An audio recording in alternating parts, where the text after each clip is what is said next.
Welcome to Recovering Evangelicals, a podcast for people who were once very comfortable in the Christian faith until the 21st century intruded and made it very hard to keep on believing. I'm your host, Luke Jansen. And I'm Scott Dyer.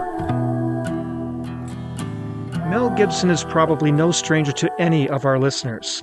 He's been an actor, producer, and/or a director in almost 100 movies. Many of those movies share a few key ingredients, including a fairly hefty dose of violence, blood, guts, and gore, and often his central role as an action hero of one kind or another. That long list includes 2 multi-sequel series in which he plays a clearly fictional character, the Mad Max and Lethal Weapon series of movies, for example.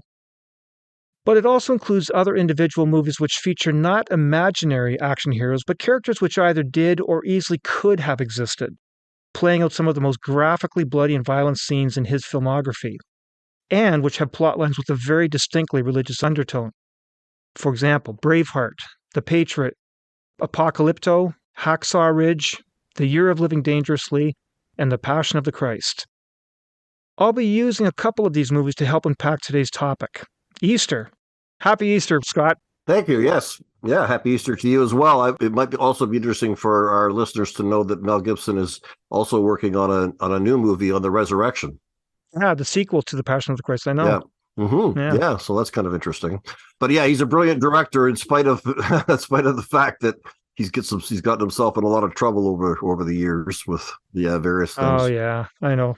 Now, I'm sure that some listeners can immediately see the link to this topic, Easter, and that last movie that I just mentioned, The Passion of the Christ.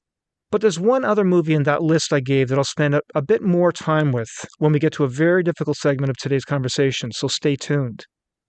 I also want to say that we're going to include a lot of listener feedback in this one, using those to guide today's conversation. We already included a lot of comments and questions when we summarized our Left Behind series 2 weeks ago, and of course a lot more when we did our mailbag episode last week. But we still have lots of comments and questions, in this case pertaining specifically to Easter. Many of them coming from our private discussion group when I asked them if we should do a topic on that major Christian holiday. And I had to ask the group because every Christian blogger and podcaster feels it necessary or convenient to include a Christmas episode and an Easter episode every year. I've resisted that, but I wondered this time, because of a few comments that were sent in, maybe we should do it. And the vote seemed to be we should go ahead. So even though others have done it so many times, we will do it again. We will do it ourselves. But I think we're going to push the boundaries a little bit on this one. We'll say a few things today that I think people will not have heard. So enough preamble then, Scott. Let's start with the one comment from Bonnie and another one from Ruth, who want to ask about Easter being just a Christianized version of a Jewish holiday. Maybe I'll read the 2 comments and then you can tell us what you think. Sure. So Bonnie wrote in saying she asked a number of things, and then in her comment she asked, is Easter related to Passover? We have a Jewish member of our family, and those 2 holidays always seem to be together. So Bonnie's wondering, is this related to the Passover? Ruth wrote in saying, I've always been curious who started and why we have turned a typical Friday Shabbat into a cornerstone of both Christian and Jewish traditions.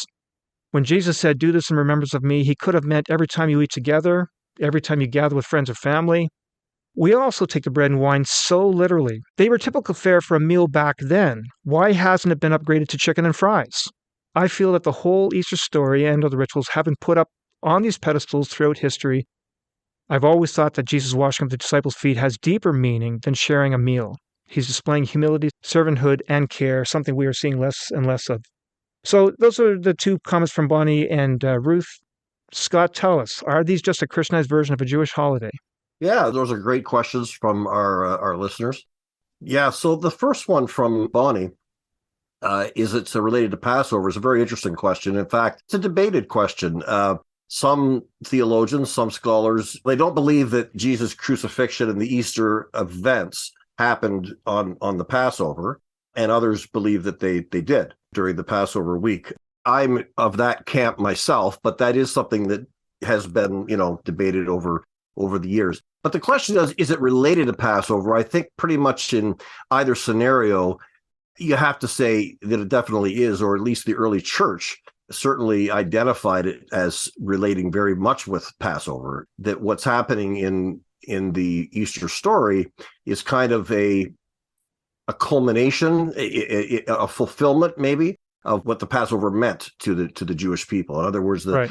the traditional view is that the Passover looked forward to the events of Christ's final days. And of course, you have I think that's a pretty deeply embedded understanding in the Gospels. I mean, Mark opens with John the Baptist, and of course, John the Baptist points and says, "Behold the Lamb of God," right, which is a definite reference to the Passover. So yeah, I think there's no doubt that the relationship between the Passover and Easter is pretty strong. And in fact, one of the trends these days for a lot of people is to have a Seder during Easter, to observe a Seder. I've done that actually with a Christian Jewish family, and I found it very interesting. Now, their Seder was kind of a Christianized Seder, but even the traditional Seder, there's a lot of imagery and so on in the Seder that you can see can certainly be understood as relating to Easter and the events of Jesus' life.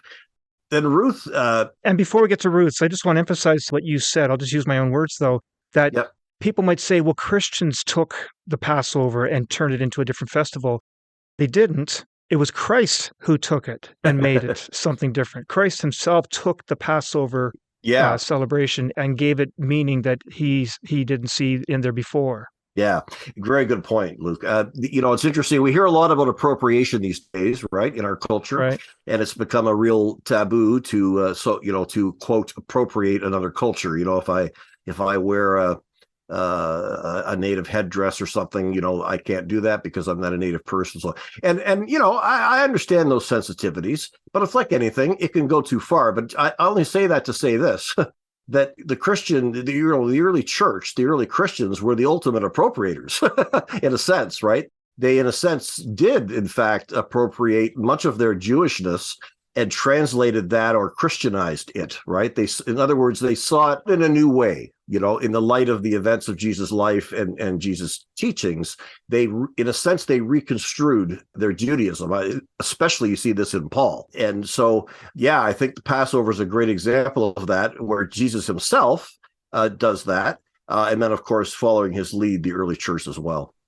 Now, Scott, that's certainly true of the New Testament church, the Christian church that we read about in the New Testament. That's certainly true because it all began with Jews. The apostles, They were all Jews. Paul himself was a Jew. Yep. But as they began to let more and more Greeks and uncircumcised people of all nations in as leaders of the church, not just intenders, but people who actually led the church, there were changes and many changes that took it away from its Jewish roots. So even, for example, the day that it was celebrated on, they changed the day that it was celebrated on. They changed a lot of the dietary laws. They gave up the dietary laws, and they gave up a lot of other Jewish things. So certainly the early New Testament church was very Jewish, but it very quickly became Hellenic. Oh, it did. It moved in that direction. You're right. Now, you say very quickly, history has this tendency to compress things, right? When we look back on history, we see 300 years as a moment in time, right? So we talk about the early church in terms of Nicaea, for example, in the 4th century.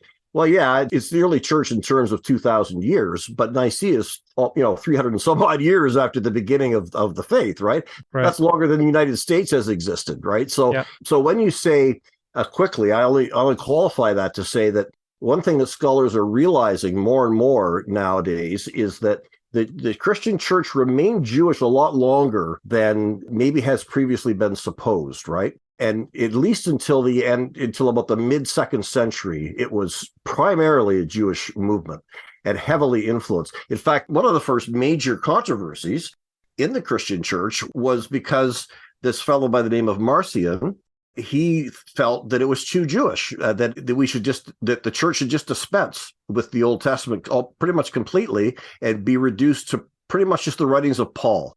And he was highly, highly opposed in that, which demonstrates that the church at that time, the fact that he's highly opposed on that kind of still demonstrates that Jewishness in the church, right? There's a recognition, hey, we can't just toss out all of our Jewish documents, our roots, and so on. So, but you're right. There were things, and Easter's a good example of where the date for celebrating Easter, that also became controversial. It was a big controversy, and they finally kind of decided on it in Nicaea. They came up with an official view of it, but there had been several different understandings. There still are in the Orthodox Church, for example.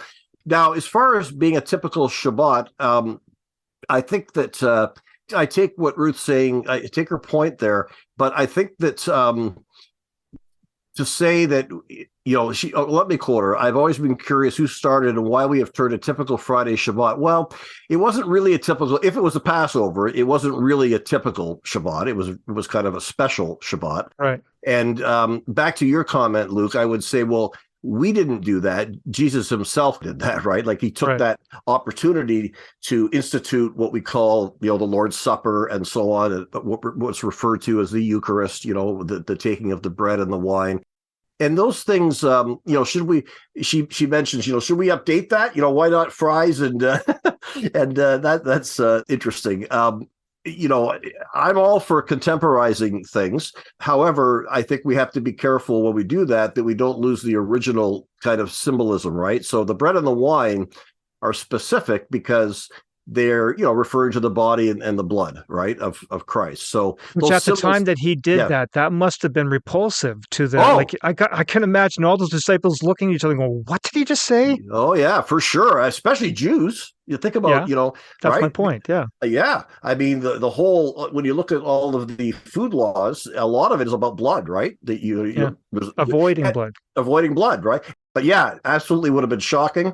One of the things the early Christians, because they met, fairly secretively because they were threatened, and they were accused of cannibalism. They drank blood. They drank blood and they ate flesh. So for sure. Definitely something very radical was going on there. To some extent, we have upgraded it because originally it was supposed to be unleavened bread, so basically crackers.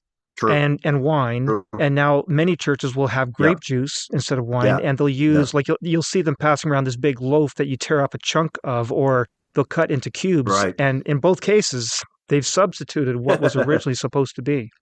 Yeah, and I don't have an issue with, like, if in a certain culture bread or food is better represented by something else, fine. The idea behind this is the symbolism of Jesus' body, his flesh, and his blood. So if in a particular culture, if there are better things to, I don't have a big issue with that personally. In our church, we do use unleavened bread and well, actually, being the church I go as I mentioned, is a fairly conservative evangelical. I know what you're going to say. Yeah. Well, they offer both. Gluten-free? No. Well, yes. Gluten-free. but not only that, we offer wine and grape juice. So in other words, if you have a problem with wine, there's a grape juice option. We're very accommodating.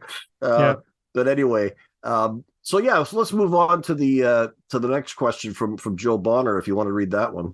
Sure. So Joe Bonner wrote, I would like to learn how the springtime holiday has been celebrated by cultures. What practices are injected into the Christian springtime holiday? So obviously Joe is equating Easter with the springtime holiday. Yeah. What can extant populations learn from other practices? What does a Christian holiday add or detract from other practices? Basically, where does a Christian spring celebration fit into historical context? That is what I would like to learn, Joe wrote. Yeah, great. Great question again. The whole this association of Easter and spring is very strong, right? And you'll hear people say, well, Christians just appropriated a pagan festival, and Easter really is kind of pagan. It's really just about rebirth and so on. I think that's just not the case historically, and I think it's kind of it's simplistic to see things that way. The real story is more complicated. Nonetheless, the association of Easter with spring is absolutely there, and in certain cultures, that coincidental, of Easter being in the spring, they did appropriate things from pagan culture into the Christian practice of Easter. Go ahead. Oh, well, I was going to wait. But I could see it chomping at the bit there. So go ahead, Luke. Well, as far as the appropriation goes, sometimes that worked both ways. On the one hand, the church either would have imposed the appropriation. They would have said, you are now forbidden from having that springtime festival and you're going to do it this way. Right. Or there could have been monks, for example, who just said, you know what? They're already celebrating this time that we otherwise celebrate Easter. Why don't we go along with them and give them some added meaning, add another layer to the whole thing? Right. So that's one way that the appropriation would have happened. It also went in the other direction sometimes, where the people said, yeah, the church is making us celebrate Mass. We want to celebrate spring, so let's go to church, let's celebrate the Mass, and then when we come home, we're going to have a spring festival. So it Yeah, went both ways. it did, and this kind of hits on the long-standing issue in Christianity, in the church, of what is our approach to culture? What is appropriate? Where can we join in with culture? Where can we oppose culture, and so Right. on? Reinhold Niebuhr wrote a book on that called Christ and Culture, and he came up with kind of 4 basic attitudes that the church has had toward culture over the centuries. And I don't remember all 4, but opposition is one of them. Appropriation is another one. Probably the one that happens more often than not is kind of a level of syncretism, right? It's neither opposing or completely adopting. It's baptizing, I like to call it, kind of Christianizing what otherwise might have been a purely non-Christian thing, right? Right. So, and I think Easter fits in with that quite well, where it wouldn't have been difficult for, especially as Christianity spread amongst non-Christian environments into the quote pagan world. Okay. Yeah, those groups who already were familiar with these spring rites and celebrating renewal and so on, I could see the missionary church saying, "Oh, okay, well, we can, we've got this thing called Easter where Jesus was resurrected. Like, there's a nice fit there, right?" Right. Yeah. Now, I'm saying right, and I'm agreeing with everything you said. In fact, I added to that the whole appropriation thing. I do agree with that. And yet, I'm going to come down very decidedly against this idea. Right. That is a myth. Easter is not a Christianized version of a Right. secular spring festival. Equally, myth number 2, celebrations of spring are not secularized versions of the Christian Easter. So I'm speaking there on the one hand to the atheists who would say, yeah, Christians just took a springtime festival. Right. But I'm also now speaking to the fundamentalist Christians who say, yeah, people just taken a Christian holiday and turned it into a spring festival. No, they Right. haven't. Right. They're completely different celebrations. And let me explain. Right. People around the world have universally recognized spring. They celebrated spring, the return of light and warmth, and birds come flying. Yeah. Greenery starts appearing, animals come out of their burrows. It's an event that you can't mistake, and people around the world have always celebrated spring. And why not? It's Right. It's a welcome change from a very long and cold and deathly silent winter, right? Yeah. Now, the more astute among those ancient peoples of every people group around the globe, the more astute among them would notice that the onset of spring was always associated in some way with the solar equinox, the day in the year when the number of daylight hours is 12, the number of nighttime hours is 12. Now, people are going to say, how did they measure the hours? How did they know that the time was equal? Well, they looked at the shadows. It'll take me too long to explain how they measured the shadows, but it had to do with the length and the direction of the shadows. Yes. As the sun rises in the morning, the shadows cast in one direction and it's very long. As the day goes on, that shadow twists around. Like I'm imagining now a stick in the ground. So that shadow twists around the stick, gets really, really short, and then it starts getting longer and longer, and it moves in the other direction.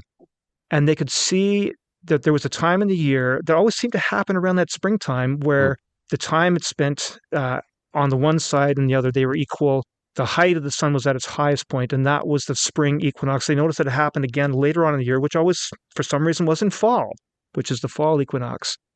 So they were really good with shadows and measuring, time. Right. But here's the point. All of that was done by the solar calendar. They were looking at the sun and the shadow of the sun. And that's how they measured the equinox, the day that they celebrate spring or fall, right? Right. Now, and by the way, the Jews were among that group. They celebrated the spring festival. They had their celebrations for spring. But they also had another calendar and another set of holidays. They had the lunar calendar. And Passover was one of those holidays. There were a few others that were on the lunar calendar, not on the solar calendar. The lunar calendar will repeat every 29 or 30 days, and that's the one that we have the Passover on. Right. Now, for one reason or another, I don't know the story here, maybe you do, Scott, Passover came to be celebrated every year 15 days after the full moon, which followed the spring equinox.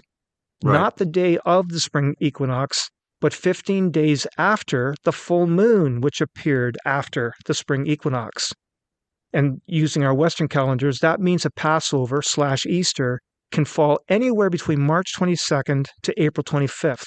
That's 35 days, depending on the lunar cycle. Depending on a given year where the moon is circling around the Earth, it can be as early, that first full moon after the spring equinox can be as early as March 22nd or as late as April 25th. 35 days. Right. So my point, a lot of words to say, Easter is not a spring festival. It's just loosely correlated with spring. And I'll use a sloppy analogy to explain what I mean by this loose correlation. Easter is a festival linked to spring to the same extent that getting married used to be linked to your birthday. Mm, Now, people are going to say, what do you mean by that? It used to be that people typically would marry when they hit puberty, right around that time, which tends to happen in 15 right. years after your birthday. That doesn't mean that your wedding day is a celebration of your birthday. It's just loosely correlated with your birthday. And Right. when you're born on a certain day, roughly 15 years Right. later, you're going to hit puberty and you're going to get married. Doesn't mean that the wedding is a celebration of your birthday. They're just loosely correlated. And that's the case here with Passover Mm. and Spring Festival. They're two separate things that are loosely correlated. Yeah, no, that's a really good point. And this idea that, well, you mentioned it before, that it's neither one of those options. Easter's not a pagan festival Right. that the Christians overtook, and the opposite isn't true either. There's just a Right. correlation. Also, in Joe's question, he mentions, what other practices have been kind of brought in or adopted, and there are some things like eggs, for example. How did that end up as an Easter thing? And there are some cultural reasons for that. Eggs are a symbol of new life. And during the Middle Ages, the first reference we kind of have to it is during the Middle Ages, where people began to decorate eggs, as something Right. to just, to celebrate Easter with. Rabbits are symbols of fertility. And these very well were probably things that had existed in those cultures for who knows how long. But it kind of fit with Easter, so they kind of added those to the Easter festival. Humans, we like to celebrate, right? We like traditions, we like symbols, and so I think it's just natural that we do some of those things. And as long as they don't overtake the original meaning, Right. then and there is that concern. The other thing that we should probably mention here is that Easter was the celebration of the early church. Christmas is much, much later. The idea of celebrating Jesus' birth is a much later development, because the significance of Jesus' life is in there, for the first, well, still in the church is his life, his death and resurrection, right? And Easter celebrates that. It particularly celebrates the resurrection. And so, just like the Eucharist, the Lord's Supper is the centerpiece of many traditional Christian groups, like Catholics and Orthodox and others, the Easter was the central celebration. It's kind of interesting that in evangelical churches and who came from the kind of the Anabaptist tradition and what's known as the Radical Reformation, the pulpit is in the center of the church. If you walk into the typical, evangelical church, you'll see the pulpit front and center. Go into a Catholic church or an Orthodox church, or even many other Lutheran other churches, you may notice that the pulpit is actually off to the left. If you're facing the front, usually it's off to the left, Okay. in the corner. And what's in the center? The table for the Lord's Supper, the Eucharist. Okay. And this is very interesting, because this happens during the Reformation, when the reformers are saying it's the Word should be central. You see, the Word should be central, and so the pulpit becomes the center, and the Eucharist is not downplayed. It's still very, very important, but doesn't have that central place that in worship, that it's the Word. Whereas in the more traditional, it's the Eucharist that has it. Personally, I favor the idea that the Eucharist is the center, simply because that's the oldest tradition. I mean, if you go back to the early church, it was centered very much around celebrating the Lord's Supper, right? So anyway, just to kind of mention that in our culture in North America, if you look at the two holidays, Easter and Christmas by far, is the biggest, right? It's been adopted. Right. It's become basically a secular holiday, and it's adopted by everybody. Easter, much less so, but that's kind of a flip from the history, that where for Christians, at least, Easter was the central celebration. Yeah. Okay. All right, let's move on and look at a couple more comments related to this idea of it being a Jewish holiday. Again, two comments. First, from Merv, wrote in saying, since I've let go of the idea of original sin, I wrestle with the purpose and meaning of Christ's death on the cross. He certainly put an end to the sacrificial system and as a result weakened the need for our believers to identify with a religious system. I'd like to hear how others have reformed the meaning of Easter. That's Merv asking. Now, Meek Crum sent in a long comment, as he is prone to do, and I'm not going to read it all, but there's a few sentences in the middle that are certainly related to what Merv just asked. Meek Crum wrote in, I always hear about Christ dying for us and why. I would be curious about how in his death he destroyed his enemy. Is there anything even in depth to learn, or is it just a plain reading of a basic concept? How did his death cause an explosion in the camp of Satan? So both comments are basically saying, look, I don't know now what to do with this death on the cross. Why did Jesus have to die? Right. Scott? Yeah, I mean, that's a that's a very important question, a very profound question, and something that it take many episodes to explore in any significant depth. However, I do think we can certainly summarize a few things here. The idea of original sin that Merv mentions, he says he's given up on that idea, and if you give up on the idea of original sin, then does Christ's death have any meaning? I would say that doesn't have to be the case. The original sin is a whole issue on its own, but certainly I know what Merv is getting at there, because for many, the typical kind of evangelical answer to the question of the cross is, well, it erases original sin, right? The idea of substitutionary atonement erases original sin. And in fairness, people come by that honestly. There's a lot in the New Testament about substitutional atonement and sacrifice and so on. So we can't just write that off. But if you have come to the conclusion that this idea of original sin in kind of its Augustinian form, that right. Adam and Eve sinned, and therefore there was this what we call the fall, and this whole thing, creation changed, and the animals didn't like each other anymore, and you had death and all this kind of stuff. And you're born, you inherit that, you have no choice, all that whole thing. I don't think that even if you don't have original sin, there are other aspects of Christ's death that are just as important as the idea that it erased original sin, and that you can certainly explore those. For example, the idea of his death being a victory over death itself, right? That we were subject to death and so on, and Christ's resurrection demonstrates that there is hope, that there is life. There is a victory over death and so on. I don't think that's closely tied with original sin. I have found in my exploration of this whole area, the writings of N.T. Wright to be extremely helpful. And I think, Luke, you may be referring to him. I'm a fan of N.T. Wright, yeah. Yeah, as well. One of the things that I came to realize through his writings that I'd never seen before regarding the death of Christ is this idea of bringing the covenant to bear. Very simply, the Bible is a story, right? It's a story about this God who has a relationship with a people, right? And it starts with this guy by the name of Abraham, and God separates him out because he's willing to be obedient. And he says, because you've been willing to obey, I'm going to multiply you, I'm going to bless you, but not only that, I'm going to bless the whole world through you. Right. So the idea from the very beginning of the story is that God was going to bless the world through Israel, through the Jewish people. Okay, that was the intent. Now that got distorted, but that was the intent. So in Deuteronomy, I can't give you chapter and verse, but in Deuteronomy, there's the famous situation where Moses reads the demands of the law and so on to the people, and he says, God wants to enter into a covenant with us. And this is a binding compact. If you agree to follow these things, then God will do his part. I'll bless you and so on and so on. But you got to follow the covenant. And if you don't follow the covenant, then you're gonna suffer these punishments. And the people unanimously agree to it. They're all enthusiastic and they sign on to the covenant.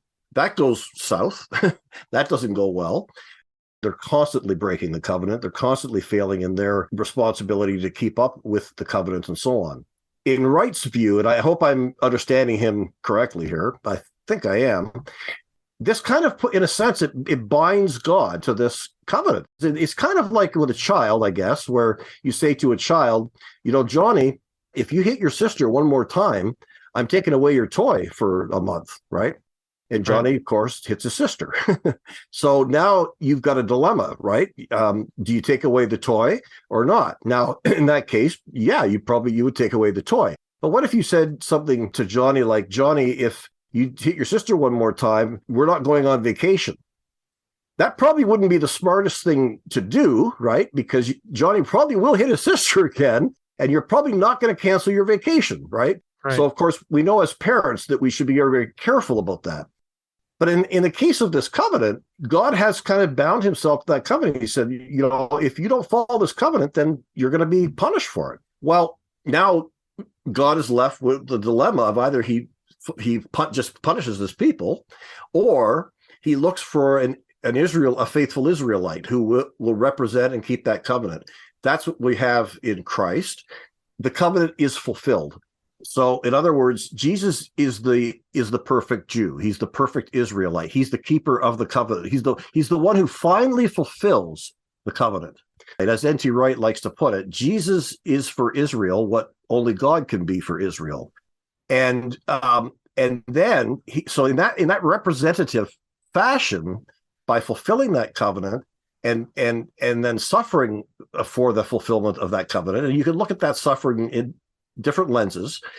You could, I think, say, did he have to suffer? Did he have to die? No, maybe not, But the fact is that his teachings were radical and so on, and it got him killed, right? And he was willing, as Paul, I think, says, he was willing to be obedient to death, right? He was willing to die for that covenant. So in that way, he now fulfills that covenant. This allows God to be just. In other words, God has kept his word. So now Paul says God can be justified and the justifier. And there's this whole idea that why does Paul say God can be just? Well, because if God didn't follow through with the covenantal consequences, he wouldn't be a just God. He wouldn't be following his own word, right? So Christ's death, in that sense, fulfills that covenant.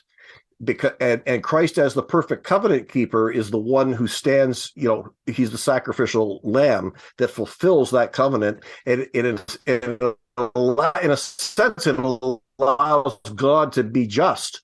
I just thought that was a different way of looking at it than I think I'd ever looked at it before. And I think from a Jewish perspective, it makes a lot of sense. And now that blessing of the fulfillment of that covenant is then extended to all people who join Israel. And as Christians, that's what we're doing. We're joining Israel. We're being, as Paul put it, grafted onto that tree of Israel. We're being adopted, right? Another word he uses, adopted into Israel. So that's the best way I can summarize it. So I'm going to give my answer to Merv's question. And not that I'm saying that I disagree with Scott. Scott gave one perspective, one dimension on a complicated question. Right. And I'm going to give a very different answer because that's just another angle on the same question. And I'm going to do that because a good bit of what Scott just said does depend on an acceptance of theological concepts, which I'm thinking Merv might be in the position where he's not so sure he wants to buy into some of these theological concepts. And that's certainly where I am at. Okay. Now, Scott was careful to avoid the whole penal substitution problem. But I know that a lot of other people, at least in my world, have always associated Easter with Christ giving up his blood so that it could cover sin. Yes. And that's what it was all about. The meaning of his death was all about giving blood to cover sins. Right. And I just now have a lot of troubles with that. That's basically we call that the penal substitution theory of atonement. Right.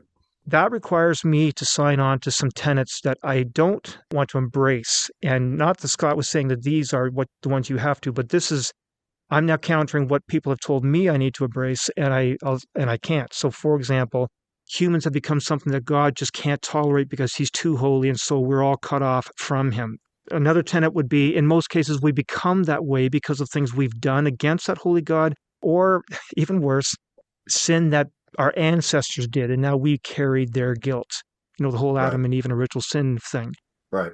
We become so sinful. We have this original sin, and I find it very hard to buy into that too. Okay.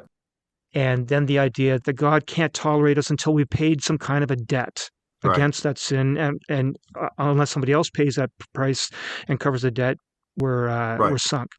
this sin, which I don't know what it's not a physical thing, but somehow that sin is covered by the blood of an innocent. This is the whole penal substitution theory of atonement, and that's what has traditionally been the answer to why did Jesus have to die on the cross. That is the answer that it was always given to me, and I find it Yep. hard to embrace those points now. I've learned that there's another theory of atonement, but I equally have troubles with that. The whole idea that we've been taken hostage. Humans have been taken hostage by an enemy, and this is where people who propose this idea bring in the devil. We are the hostage of the devil. Sometimes we sold ourselves into that bondage, or else we were just collateral damage in a cosmic supernatural war. But the point is, this theory of atonement, this ransom theory, says that God has to pay. God owes the debt. Right. He has to pay something. And that's what Christ's death on the cross was. That was the payment to the devil. God owed the devil. And I can't buy into that one either. I'm with you 100% there. Yeah. And I think Merv is also, that whole question about original sin does point to certainly the penal substitution idea, and I think also the ransom theory. So I want to go a different way. I want to understand the meaning of Christ's death on the cross, but not going down through those paths. And here's one thing that I think a lot of people will be able to hang on to, because it doesn't require a lot of theological concepts. It's not based on these ideas that you might find too hard to say, okay, I checked that box, maybe you can't. One of those boxes would be to claim the tenet that Christ was fully human and fully divine. I still don't know what to do with the divinity of Christ. I'm not saying he was not divine. I just don't know how to check that box because I don't know what that means. But that box does say he was fully human. So I want to now look at the meaning of his death on the cross from that angle, the human angle. And that's also why I wanted to bring in this Mel Gibson and Braveheart. I think the listener's going to get where I'm going with that whole analogy. Before I lay out what I'm about to say, I wanted to say that I'm going to put this out in 4 layers. I want to start with a layer that I think anyone can agree with, whether you're a Christian, whether you're some other religious believer, or even if you're an atheist. I want to start with a layer that I think anybody can say, okay, fine. I can't disagree with that for any strong reason. And then I'll add a few more layers on that, and then we'll just see where that goes.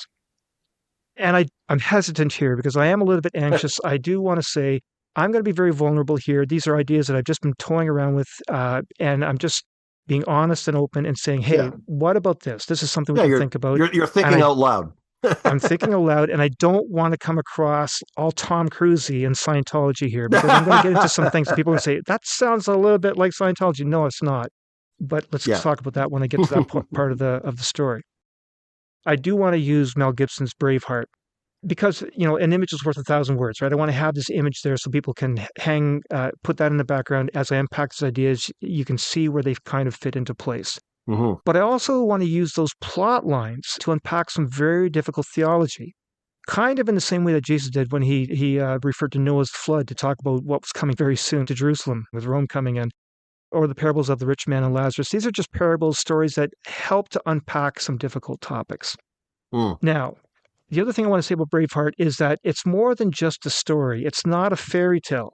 It's loosely based on real history. And some critics are going to say, yeah, really loosely. I get that. Gibson did exercise a lot of creative liberty in his telling of the story. But irrespective of how closely it sticks to real history or not, this story of Braveheart illustrates how it's possible in a real-world sense for someone's death to have meaning and impact that long outlasts the life of that person. It's conceivably very possible. So I want to use that story, Braveheart, as a lens or a mirror to unpack the story of the Passion of the Christ, in this case, Easter. And for those who need a reminder of the basic plot in Braveheart, here it is. William Wallace wanted to liberate his fellow Scotsmen from the British Empire. After trying to overcome violence using violent means, he was growing in the realization that this strategy of busting down the front door and leading an army, it just wasn't going to work against the British Empire. In part because the hearts of the people weren't unified and galvanized to overcome the British. The people he was trying to liberate, were just sheep that were being led around by their Scottish elite and the British aristocracy, the British Empire. So being betrayed by his fellow Scotsmen and captured by the British, that gave Wallace a new perspective. He was going to have to change the hearts of the people. And according to the movie, he knew he was going to be killed and tortured. He had been captured by the British, and that was coming. But he was determined he was going to remain defiant until the end. The people were not going to see that the British were going to break him. They were not going to see that. He was going to use this last tool in his belt, his own death, to spark something in the people, a sense of wrong, of national pride, of defiance in the face of death. They were the solution, not him. That's what he recognized. And we know how that story ended. His death did incense and galvanize the people, and they did overthrow the British rule, and they did become liberated. So, with those images from Braveheart as a background context, let me try to explain one perspective on what Christ's death on the cross can mean. And I'm sure that the listeners can already make many of the connections that I'll eventually be making. It's not too hard, but I think they're going to make those connections while hanging on to a lot of traditional Christian theology. And many of them will find all kinds of holes in my interpretation because of that traditional baggage that they themselves are bringing in. I'm not bringing it in. I want to do this in a way that I don't bring that in. You don't have to. So this is why I want to do this in 4 layers. I'm asking the listener not to get ahead of me. You may be able to see where I'm going with what I'm saying, but stay in the layer that I'm actually talking about and don't add in the Judeo-Christian ingredients. You'll find that we can get there to the same endpoint without bringing that baggage that just distracts. For people who are finding it hard to check off those theological tenets, those boxes, we can still get there without having to check off those boxes. And as we look at each of these layers, look for the holes in the layer that I'm talking about. Tell me where I'm wrong on this. And Scott, that's your role right now. You're going to have to see where it's not working. So the first layer, the foundation, is one that I think everyone can accept, or at least they don't have a defensible reason to declare it unacceptable. And this layer says that there is a higher mind out there, a higher mind than just us humans. As I said last week, you've got to be incredibly arrogant to think that humans are the highest form of life in the universe. Now, don't get ahead of me. That could be the Judeo-Christian God, but it could equally be an alien species. There's no need to be too specific about this. So we begin with the faith statement, and I'll admit this is a faith statement, but I think it's one that's defensible, that there is a higher mind out there. I can also accept that it's entirely possible that that higher mind is aware of us and knows that we as a species, we could do much better. We could have a much better existence if we just learn to get along, collaborate, protect and help each other, forgive each other, to love each other, which, by the way, that goes completely against our evolutionary upbringing. So again, to belabor my point, this is a faith statement, and no one can say that it's been proven to be false. You can choose to believe it's false, but that too would be a faith statement. And the faith statement is that the higher mind reaches out to us to tell us that we can do better. In some way, it tries to tell us that we could have a better existence.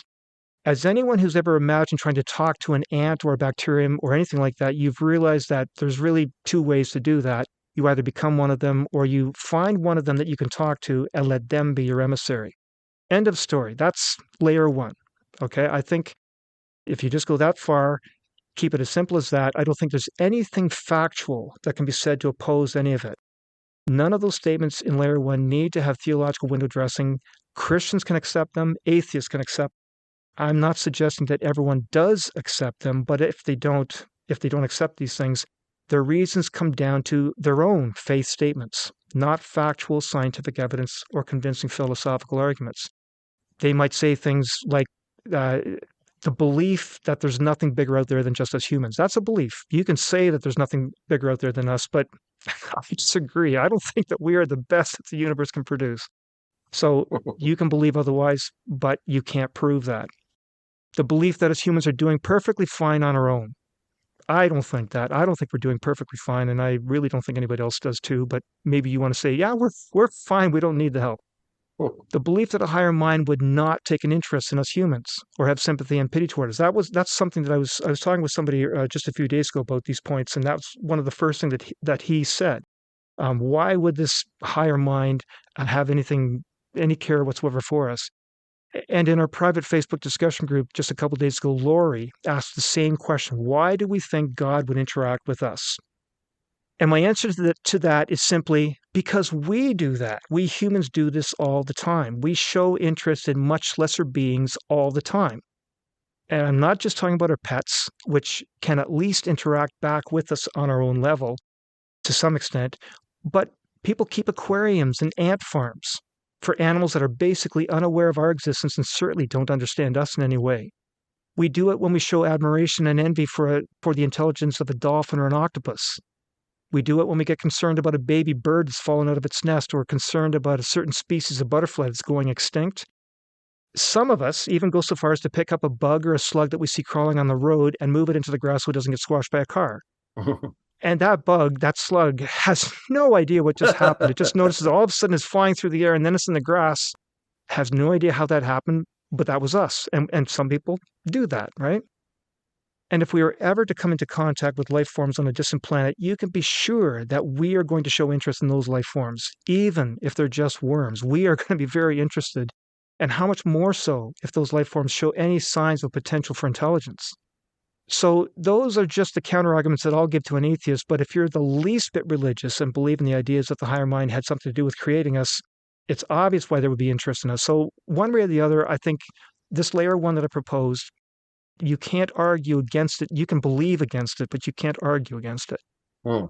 Yeah, I think I would agree. It's a, like you said, it's a faith statement. Okay. It's not. I think if I'm hearing you right, it's not an unreasonable. It's not irrational. Right. You might not agree with it, but it's not irrational. Yeah. Exactly. Now I'm not there yet. That's just the first layer. That's the foundation that, as we were both saying, I think anybody can say, okay, fine, I'll accept it. I can't argue against it. Right. Let's now talk about a second layer that I'm going to put on top of that to give the first one a bit more depth. And it still works for me when I do that. So I talked about this higher mind wanting to tell humans, you can do better than what you're doing. The message that this higher mind has for us is that we can do things differently than we've been doing it for 4 billion years. Our evolutionary upbringing, that simple law that was built into us over billions of years, that you have to think only about yourself, that you need to kill or be killed. Secularists might want to refer to that as reptilian thinking or pre-modern programming, but religious people, you can go ahead and just call that original sin, right? I know that will trigger some people, the whole idea of original sin, but just settle in and listen here for a second. You don't need to go too far with any other Judeo-Christian baggage. This thing that I'm calling original sin or reptilian thinking, we did inherit that from our ancestors, and we do act that out individually every day, that reptilian thinking. And it is at the heart of most, if not all, of the problems we face today. So, Merv, this is a different meaning for original sin that might work better for you, and it does for me. We talked at length about this in episode number 18, so you might want to look at that or listen to that. This second layer also says that this higher being may have known about us humans for a while, but waited until we had evolved cognitively enough to be ready for this message of doing things differently. So waited till we had a theory of mind, we could understand concepts like selflessness and forgiveness and love, waited till we had developed the ability to communicate abstract ideas like those to each other and to develop a sense of morality, a right and wrong, justice and meaning to our existence, and that we evolved sociologically enough as to be so interconnected that these abstract ideas could spread all through our population, all around the globe rapidly. And the Greek and Roman empires became great tools in that respect. They were great at rapidly spreading ideas around the known human world and creating societies which then quickly launched to all other parts of the globe. And I say quickly in the sense that it took humans many millions of years to evolve to this point and then only needed a couple thousand years, a fraction of a percent of our evolutionary timeline, to start spreading these new ideas around the globe. So I don't think I've lost too many listeners up to this point in this second layer, but here's an element in the second layer that, again, might be triggering for some non-Christians and might be differently meaningful for people who are still believers in to some extent. But I just want to add this as a historical fact rather than a theological point. I talked about this higher mind wanting to get this message out to humans to say, look, you can do better. That first point of contact, that emissary, that higher mind used one of us humans. And what if that guy's name was Jesus of Nazareth? It had to be someone. What if he was the emissary of this higher mind that had a message for us that we could do better? There might well have been other points of contact, other emissaries, but this one named Jesus articulated a certain message most clearly and lived that message out most clearly and started a movement that has been most influential. And his message was all about doing things entirely differently, going against that reptilian thinking, that original sin that evolution hammered into us for millions of years, and now said, Think self-sacrificially instead of selfishly, and do that for everyone. This is the gospel message. And if our species could just unpack that simple message, that cognitive upgrade to bring us to humanity 2.0, we could solve all of our societal problems, like crime and inequality and suffering and racism. And we could also collaborate to solve all of our existential problems, like disease and pain and maybe even death. Call that, well, why not call that building heaven on earth? Why not? Yeah, I mean, why not? Even with, I mean, you could argue maybe that, Jesus talked a lot about the kingdom of God, right? Could that be translated into what you're saying, that through us, through our moral awakening and through our coming to the realization that, in a sense, survival of the fittest is not the only way to survive, and that we can flourish in other ways. I mean, even nature has discovered that, in a sense, naturally, right? Like, you have a lot of symbiosis in nature where organisms have learned, that normally I used to be quite interested in marine aquariums. In fact, I founded the Marine Aquarium Society of Toronto 30 years ago, which is still going, which is great. And one of the most delightful things is getting your first clownfish and an anemone, and watching that clownfish interact inside, with this anemone, right? The clownfish is Nemo, right? Yeah, clownfish is Nemo, and the anemone is right. that tentacled little right. thing. Yeah. And normally the anemones, what they do is they use their tentacles to sting and eat other fish. But the clownfish has developed this relationship with them, that they're protected from that. And they, in essence, they bring the anemone food, and the anemone provides them with protection. So you have this symbiotic relationship.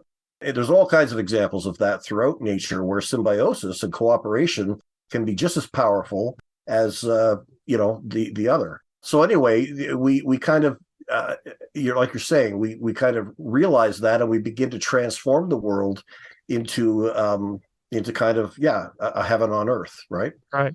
And we talked about that in depth many episodes ago. Yeah. It was episode number 76, where we talked about the origin and evolution of, in this case, morality and religion. And we talked about the idea that you can get further ahead by collaborating and loving and helping than by competing. And so we had that phrase, you can either struggle for survival or you snuggle for survival. Yeah. And Right. And so if you want to go back to that episode number 76, that's where we unpack that. Right.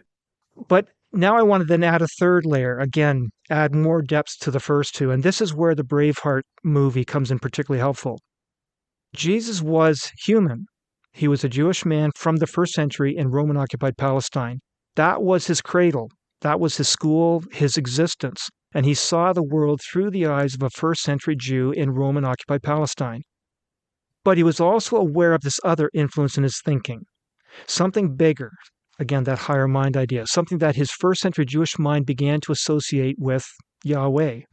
Sure, the God of first century Jews, but for him, this Yahweh wanted to establish a kingdom of peace and love. In his first century Roman context, he was becoming more and more aware of injustice and suffering and cruelty and death, and of the power of love and forgiveness. And becoming aware that the suffering and injustice being experienced by his fellow Jews was coming from the cruelties of the Roman Empire and the Jewish religious authorities who were totally misrepresenting the God of love, the Yahweh. And those became the enemy in his mind. And in this third layer that I'm now putting down, Jesus is becoming increasingly aware that maybe he's going to be part of the solution, that Yahweh wants to use him to liberate his fellow Jews from the Roman Empire and the Jewish religious authorities. And this was the idea that was building in his mind for a while. I think that he came to an awareness of that. I know that some people say, no, he was born with this knowledge. I disagree. But I think he was growing in an awareness that he had a role to play and had something to do with liberating the Jewish people from their Roman captors. This is what the Jewish Messiah was all about. I'm convinced that when he began his ministry, he saw himself as the Jewish Messiah coming to liberate the Jews. We've talked about that many times. You can go back to many episodes where I've mentioned that. Although he was going to liberate the Jews, not in the way that the religious leaders had been telling the Jewish nation. It wasn't going to be battle. It wasn't going to be won by power or by outmaneuvering and killing, but by yielding, turning selfish desires into selfless actions and turning the other cheek, forgiving and loving. Problem is that message got him killed. He yielded a bit too much. He became so selfless that they took his life. And of course, the way that was done in those days was crucifixion. The Romans had crucified thousands before they got to Jesus. There was nothing special back in those days. This was not something unique to Jesus. And Jesus knew full well that that might be the way that it would be done. Just like William Wallace saw what was coming and how it could change his people. So then that would be the third layer. Jesus growing in an awareness that he's the Jewish Messiah for Israel to liberate them from Rome. But now I'm going to add one more layer, the fourth layer. His selfless death, together with the selfless life that he lived and the selfless teachings that he taught and the selfless things that he did, those did have an impact on the people. Not just the Jews, but everyone, Greeks, Romans, slaves of all nationalities, they rallied around those ideas and began to live them out in their communities. And those communities grew and spread, traveling on the roads and sailing on the ships provided by the Roman Empire. And the Christian church has been growing ever since. And call me a fool, but I believe we'll see bigger and better things as the centuries roll on. The story's not over there. If we can just unpack that simple message that he brought, the gospel message, and bringing in humanity 2.0. And here's one other part of this fourth layer. I think while Jesus was getting busy with his mission of being the Jewish Messiah and trying to figure out what that looked like, what it meant, I think there was another growing understanding, developing a little bit more slowly in him, maybe because it was happening on a deeper cognitive level. This growing understanding that his message and mission was not just for Jews, but for everyone. And it wasn't just liberation from the Roman Empire and the Jewish authorities, but from the darkness of the human heart. And that the strategy for defeating that inner darkness was complete self-sacrifice, even to the point of being killed, even horribly killed. And he was becoming more and more convinced of that other dimension to his mission as a Jewish Messiah.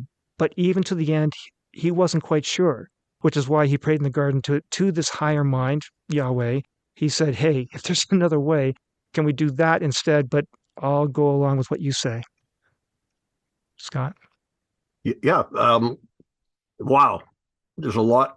There's a lot to unpack there. But in one sense, what I think you're trying to do, and you correct me if I'm wrong, is almost build a natural theology of Jesus' death, in a sense. Well, yeah, and that's what I said at the beginning. I want to come at this from a human point of view because Jesus was human; he was divine, but I don't know what to do with the divine part yet. Right. No, that's interesting.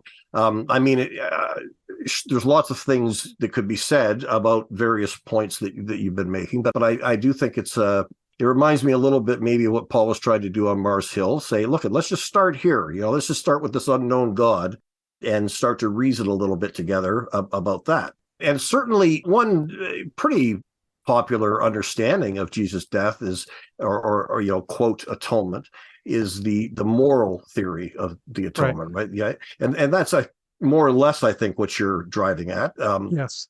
And I think it's something that shouldn't be understated, shouldn't be underplayed. That Jesus' death, and I think his resurrection, represent a moral victory. They represent that.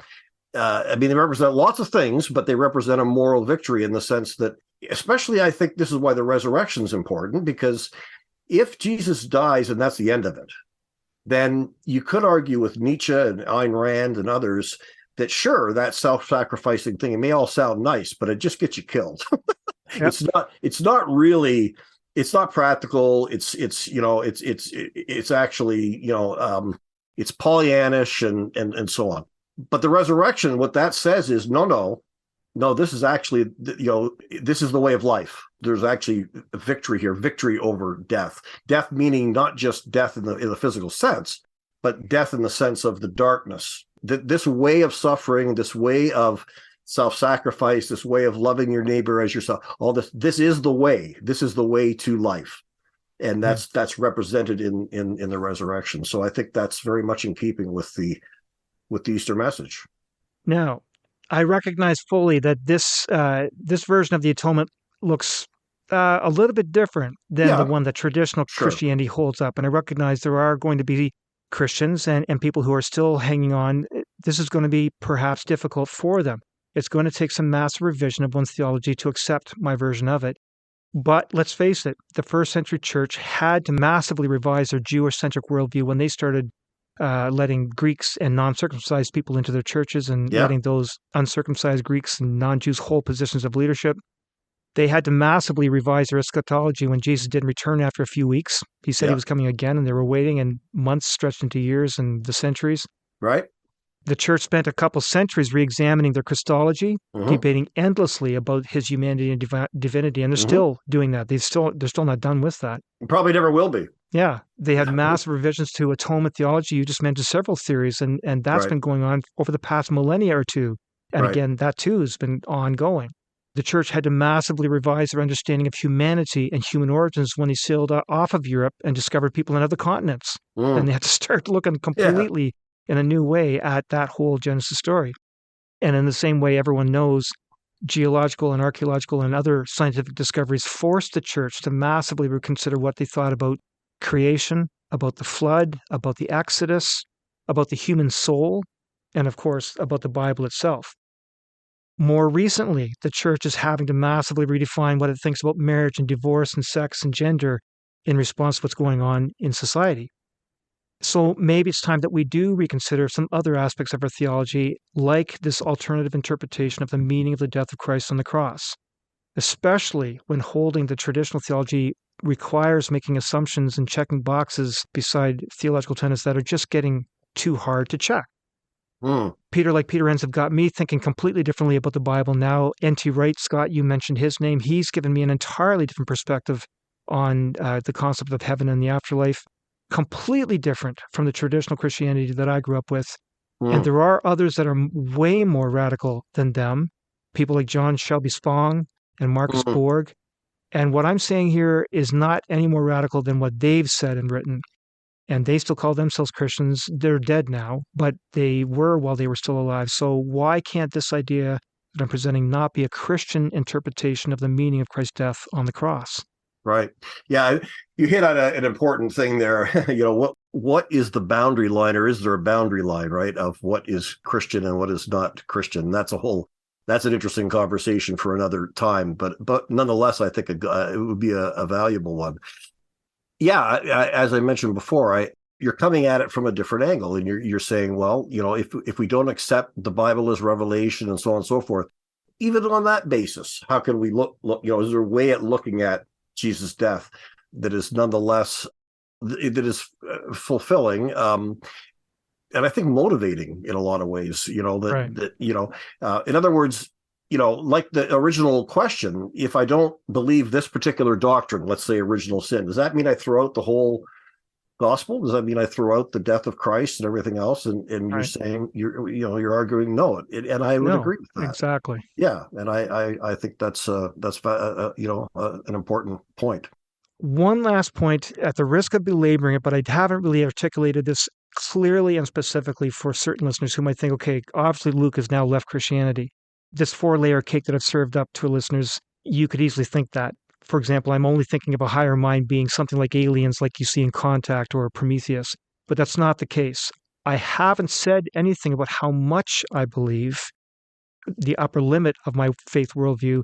Instead, I've only shown the lowest limit of my faith worldview. I've stripped it down to a level where I think even atheists can climb on board. The boxes that I can check off without breaking a sweat. And I'm willing to add a few more layers on top of those 4, additional layers that recapture a bit more Christian theology as time goes on and find ways to re-embrace certain aspects of Christian theology. But they do take a bit more faith. And I'm thinking, for example, this divinity of Christ thing. I'm willing to say, fine, if I have to check the box, I can check the box. I just don't understand what I'm checking, which is why I'm hesitating. I'm still working on that. Listeners, they can add as many other layers that they want to add onto that without contradicting anything that they read in the Bible. That this 4-layer cake plus layers that they want to add on do not have to contradict the Bible. So I just wanted to be clear on that. Yep. So, Scott, we're running out of time. I do want to get this one last question from Edward. He had a great question. Did you want to read it, Scott? Yeah, I can read it. Yep. Yeah, so Edward writes to us, one angle that would be different is focusing on how churches have used Good Friday and the suffering on the cross as a guilt trip. I always wondered that since Christ knew he was going to be resurrected, it wasn't the same kind of sacrifice as a human with literally only one life to lose. So given this, the guilt trip didn't really make sense to me, and I thought an unfair manipulative tactic. Interested in your thoughts. Okay, Edward, thanks for sending this in. My response to this is partly already on the table from the discussion we've had for the past 10 or 15 minutes. Basically, it begins with Jesus was fully human. And sure, many will say he was also fully divine. That's okay. I don't deny that. I just don't understand it. I don't know how that works. I've already said that. But we all agree that he was fully human. I mean, mythicists may not agree, but we can get into that topic in another episode. Otherwise, excluding Jesus' mythicists, everyone can agree that he was human. I know how that works. He had fully human emotions, and he would have had fully human fears. And even if he knew he'd be resurrected, that doesn't mean he wouldn't have experienced fear and second thoughts. If you've ever needed to have major surgery where you know that qualified doctors and nurses are going to render you unconscious, cut your brain open, make some changes, and then sew you up again, even though you have full faith in their competence and can believe that you'll be playing football again in a few weeks, despite all that, you still will have varying degrees of fear and angst. And I mean, think of the stereotypical person giving blood or just getting a vaccination and the fear that some of them display for just such a very minor intervention.